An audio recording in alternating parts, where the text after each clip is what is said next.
Hey folks, welcome back to 80 Days. Last time we made a rather interesting journey to Quebec City, and it's day 72 and I'm slightly worried. I'm hoping we can figure something out here. So that one goes to Reykjavik. Okay, interesting. So we've got two options there. Let's hope we can figure something out. Unlike Paris, which was bisected by the Seine, Quebec sprawled over the north bank of the St. Lawrence River. Ah, mess of me. There is something about a city on a river that fills me with yearning, and hearing French, even a strange lilting sort of French, spoken all about me did not help in the least. Let's visit something. We visited the Citadel, which had been built to fortify the then British-held city against American attack during the time of the Revolutionary War. Quebec had only the Citadel in all of North America. I walked the star-shaped walls briskly, enjoying the sensation of my heart beating steadily and blood pumping in the crisp air. Monsieur Fogg insisted I take a cup of tea with him, though I had barely placed the cup to my lips when he snapped open his ledger. Very good, Passepartout. East? Fair point. Now, what's our best option here? That's 27 pounds. Good to know. That is significantly more. I think we're gonna do this one. It arrives Friday. When does this one arrive? Arrives Sunday.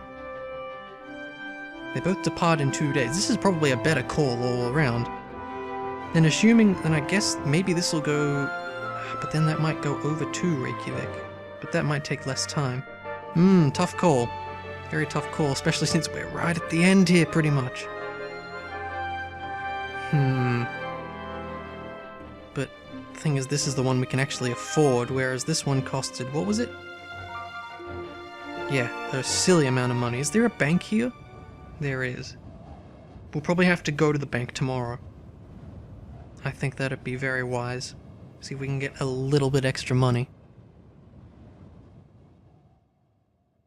Another night, and the clock was forever ticking upwards. Let's get a bit of money. Yeah, okay.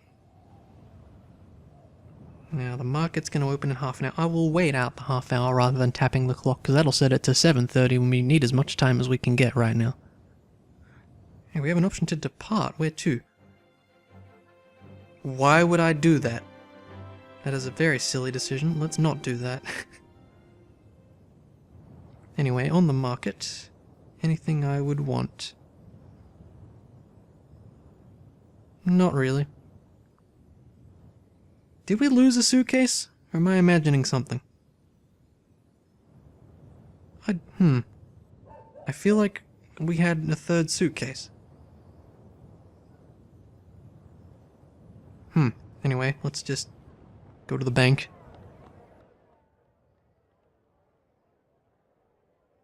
Yeah, we've seen all this. £1,000 tomorrow, that will certainly work. Actually, I want to check something before we do that. Cheating slightly again, but what time does this depart? Tomorrow? We don't know when tomorrow, or maybe that only comes up in planning, I don't know. But let's withdraw £1,000. Okay. Now can we check? Let's see. Tomorrow at 11. Ooh, no. That doesn't work.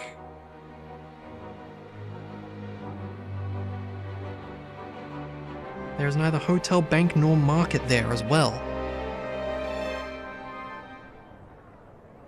I think we're gonna need to sell some things.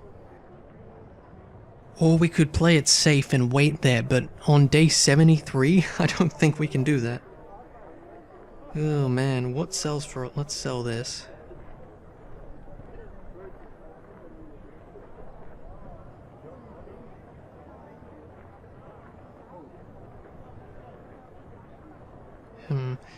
What kind of vehicle is it?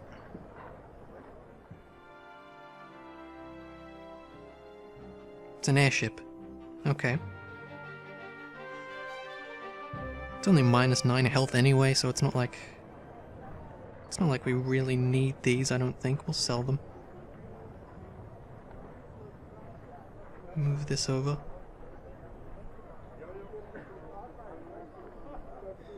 Okay, well, I'm not happy about it, but... Oh man, I don't think we're gonna make it now. Oh. I think we're gonna just barely not make it. Our room was decent enough, but I was sure I would not sleep. Day 74. Get a little bit extra money. I ran a few errands. Okay, we discovered a route, that's good.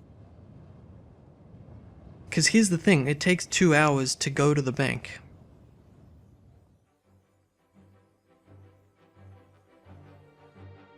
I don't know what we're gonna do when we get there. Maybe we'll be stuck.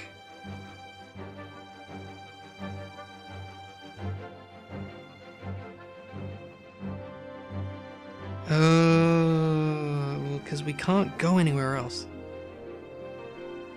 I'm gonna do it. This is probably a stupid decision. I wonder if we're gonna actually be stuck. I don't know. That's never happened to me, but holy cow!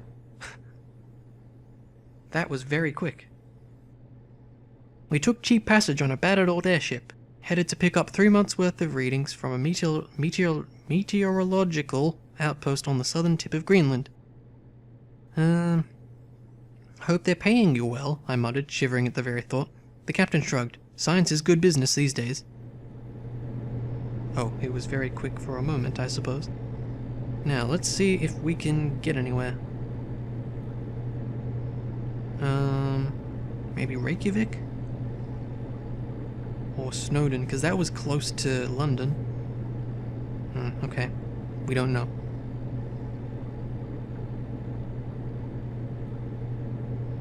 Wow, that was very fast, though. We reached the outpost as the blizzard outside intensified. I could barely see the compact buildings through the sleet, and... I yearned for land and walls for comfort against the unforgiving white and cold. At least I could console myself with the illusion of safety.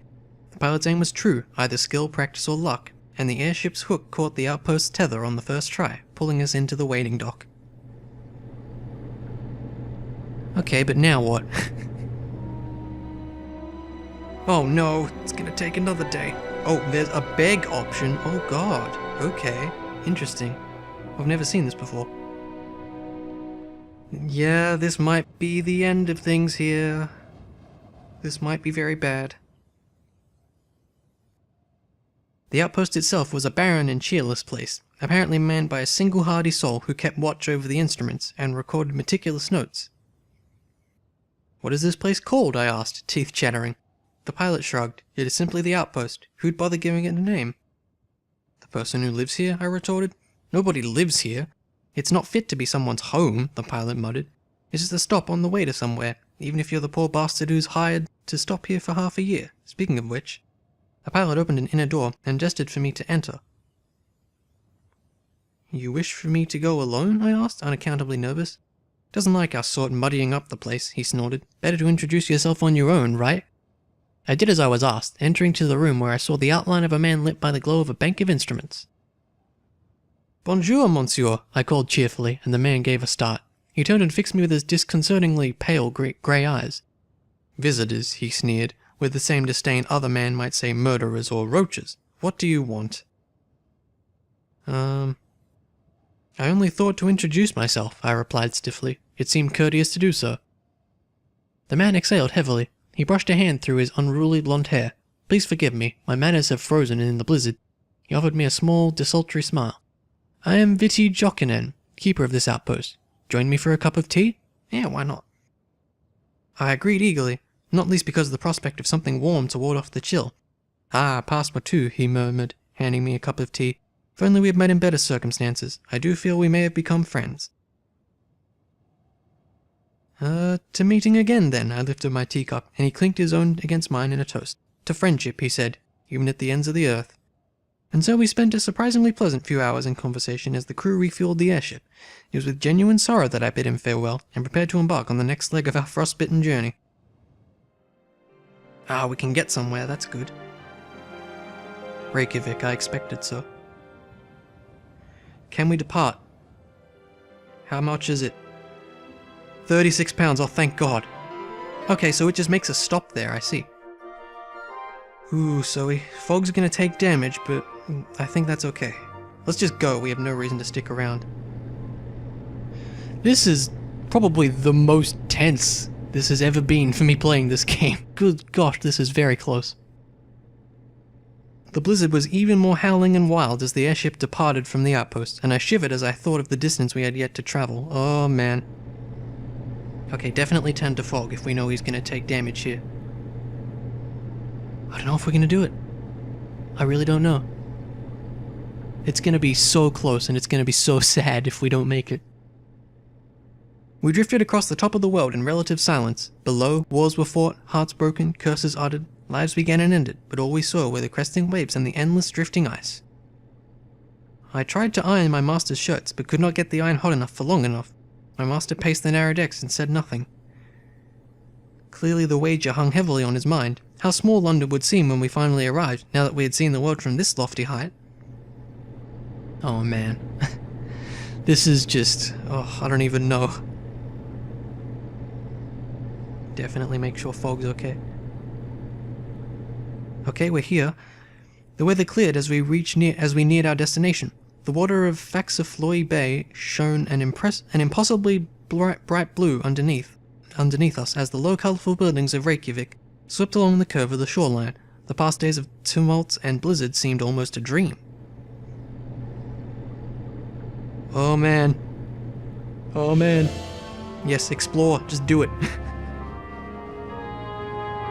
Okay. I think this goes to London. Okay, here we go. We can do this.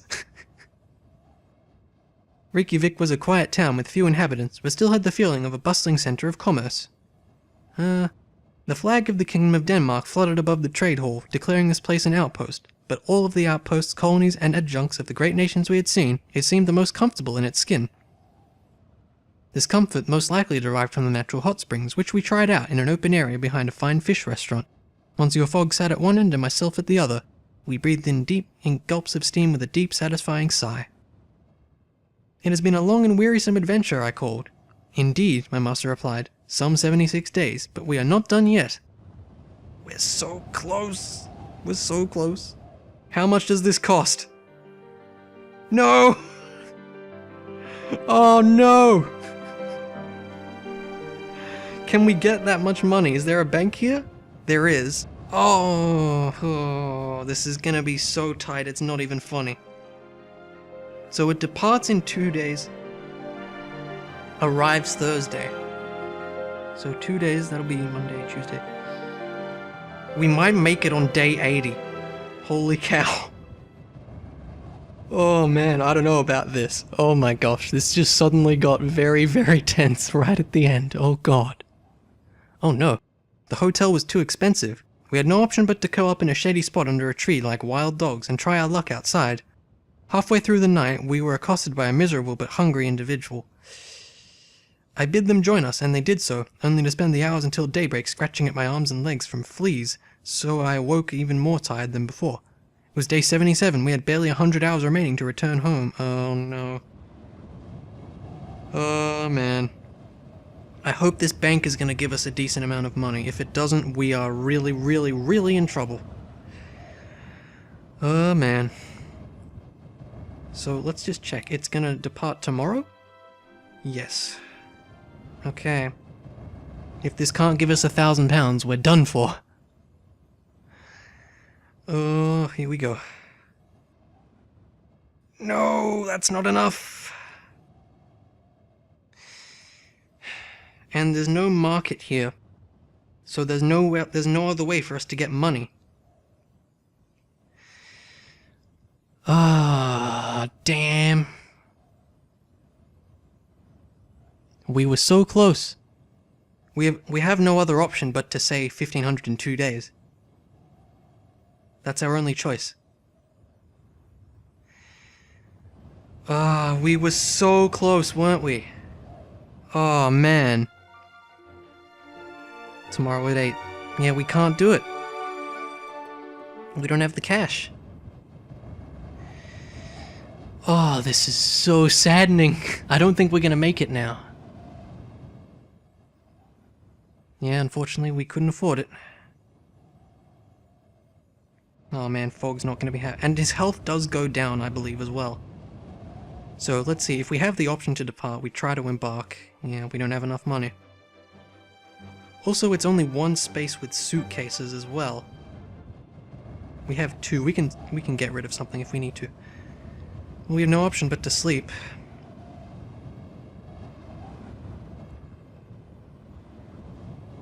This is just...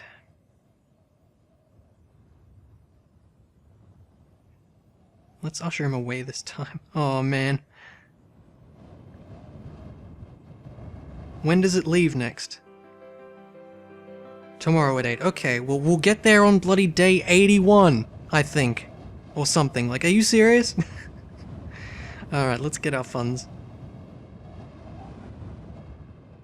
I'm gonna be honest, I almost clicked sleep by accident. That would have been a disaster. There we go, we've got enough money now.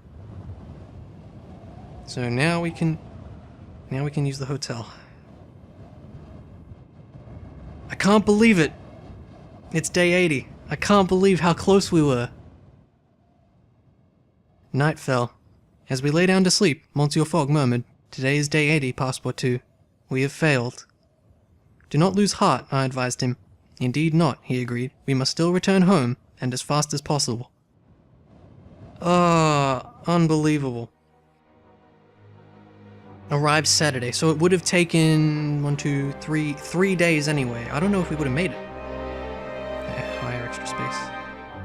Oh man, Fogg's gonna be really hurt when we get there, but we'll make it. I can't believe it! I cannot believe how close that was. If we'd had the money, we might have had a chance. Oh man. The Silver Seal was a Gaelic imported from the Ottoman Empire. "How long will it take?" I asked the captain as we boarded. 3 days, he replied. "Can't be done any faster." 3 days seemed like a very long time, and I could see from Monsieur Fogg's expression that he thought as much as well. Unfortunately, that's all we can do. Man, this is definitely the closest it's ever been for me in a playthrough. Because basically what happens is, even if you get past day 80, the game still goes on until you make it to London. I think I've gotten there the latest by like day 90 or something, but this is going to be like 83. Oh, such a shame. The ocean tore along beneath us. I enjoyed talking to no one. There was nothing I needed to know, no one to charm, flatter or beguile into giving us aid. It was only the wind and the time, and we could control neither. What a shame. I'm going to keep saying that. What a dang shame. Unbelievable. Monsieur Fogg looked out of the observation deck windows with perfect calm, though the wager was lost and he was no doubt ruined. I watched him closely for fear he might do something drastic. I went for a walk along the deck to clear my head, and turned a corner to find myself face to face with the Black Rose herself. Oh! Look at this. I forgot about this. "Passepartout," she declared. "You rogue, you and your master were too fast for me." "Mademoiselle," I declared warmly. I was met with nothing but coldness. "I let you down, Passepartout," she said. "I failed.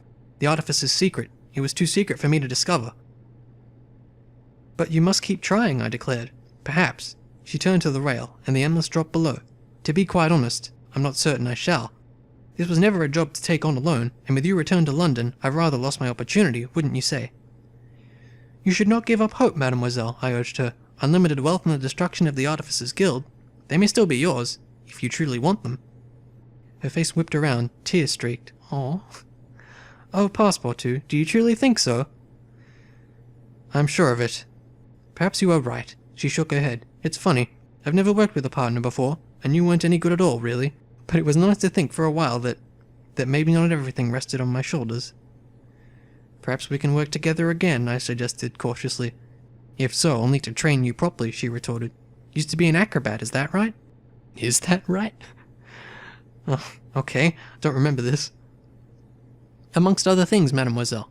"That's good. And you speak several languages, and you're good at fading into the background and making yourself invisible. I've seen you do it. I've been watching you for some time." In her eyes I could see her shaping me, molding my body and mind into her tool. viewing me as though I was a stone buttress, a chink in a rooftop, a foothold to be carefully gauged and given enough weight, and not a kilogram less or more. Are we actually going to go through with this? I mean, it's the end of the game. Maybe it plays into the next playthrough or something. That'd be interesting. Come find me in London, I said. There was a moment of uncertain pause, and then she nodded. I will do, she replied. You and I, we have not worked our last together, oh no. I withdrew then, leaving her staring into space, planning this future we might share, and I returned to my cabin where I found I was shivering, no doubt from the cold air and whistling winds. I wonder if there's a way to get that to work out. There probably is. Maybe I was too quick. Maybe you have to delay the game by a lot. I don't know. 82! God damn. We tethered in at the airship dock in Hyde Park and felt, for the first time in 82 days, the feel of English soil under our shoes. There was no sign of Mademoiselle Estelle anywhere to be seen as we headed away to find a cab. Huh, was that her name? I forgot that if she mentioned it. At long last we have returned to London. And so we get our ending, folks. With fog at 39 health, good lord. It's closer than that could have been. I hailed one of the steam carriages idling on the banks of the Serpentine in Hyde Park. To the Reform Club, I instructed. My master shook his head. To Savile Row, he corrected calmly, and turned his face to the window. We had lost the wager, and by a scant few days at that. Yeah, and at least the game acknowledges that. I replayed the journey in my mind, stealing a few hours here and there. It galled me to sum so punishingly close, and still fail. My master entered his domicile with his habitual tranquillity, though he instructed me to leave the windows shut up so that his neighbours would not mark his return. I prepared his supper, and he ate heartily, as if he were not utterly ruined. Passepartout, he began. You have performed your duties with competence and skill, Passepartout, he said, as though remarking upon the weather. And what will you do now, monsieur? I asked, trying to emulate my master's coolness and aplomb. My course, Passepartout, Monsieur Fogg interjected smoothly, is fully decided upon. We must attempt the journey around the world once more. Monsieur Fogg consulted his ledger and tapped his pen. Perhaps this time, he said thoughtfully, a more southerly route. Your journey around the world is complete. We've done it. Ever so slightly too slow. So here you can see the main reasons why things messed up. Yeah, mainly the Vladivostok thing. I needed to plan that better. I could not remember which town it was, because as I said, there's a town somewhere along the way that you can get military papers that let you go there without being arrested. Unfortunately, I did not remember where that was. But there was also that thing with the pamphlet we got. Maybe that had something to do with it as well, I don't know. And the Black Rose, I'm curious as to what that was all about. Because I feel like there could have been more to it than what we saw there. But, it's a darn shame. It is a darn shame that we came so close. We came so close, and we couldn't do it. Oh god, we spent so much money. Oh wow, we could have done it, but it was at the end, I think it was the money issues. Cause we didn't really get many opportunities to sell for a profit. There was that one point at the start of the game where I went down to whatever the place was, I don't remember now, and got, was £7,000, and that served us for quite a while. But, yeah, then the problem came along later where we ran out anyway, because I think the main issue was that part with the mutiny where I spent £3,000 to get them on side. I still think that was probably the right call, because otherwise we would have had to go down to Honolulu, and I believe it's a pretty slow journey going over to... Where was it? Yeah, we would have gone over to there, which was Panama City, I believe. What a shame, though. Anyway, if we hit continue, the game starts over, as we'll see here. Yeah, and it's exactly the same. And we start with £4,000 and all that. And there we go, the game begins again. Now, something I didn't mention here is this little outline. This is the path we took throughout our last playthrough, so you can kind of compare as you're going along. Let's see. It was here, wasn't it, where I went down to Munich. I wonder if maybe, like, because that took quite a few days, didn't it? I wonder if maybe I hadn't done that, we would have made it, like, oh, I don't know, but then we wouldn't have had the money, things would have been different. Still, I blame this.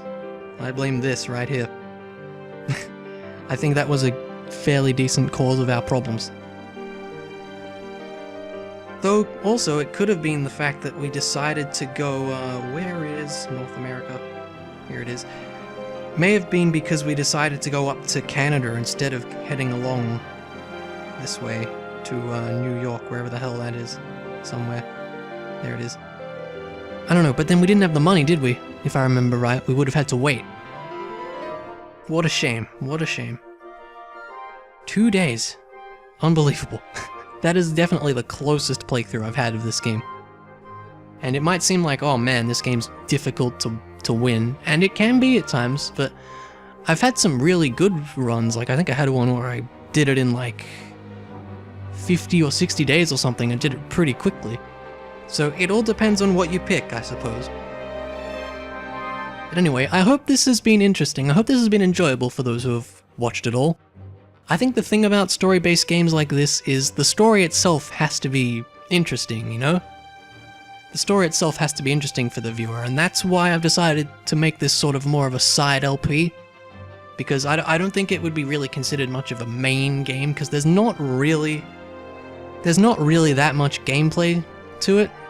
That's not to say there's not enough of a game here. That's one thing I think is really interesting about this game is I think there is enough of a game here in this for it to still be interesting from a gameplay perspective. Like, the main thing is definitely the story, don't get me wrong, but there's a lot of strategy and choice into what decisions you make. It's like, oh, do I go here? Do I go here so I can sell this for lots of money? Do I maybe wait here to go to the bank to get more money? Do I take this route? You know, do I go here? It might save me time here. Do I get off at this stop? You know, all sorts of interesting stuff like that. And that is one of the reasons why I think this game is so replayable, is because there's so many different ways to get through it.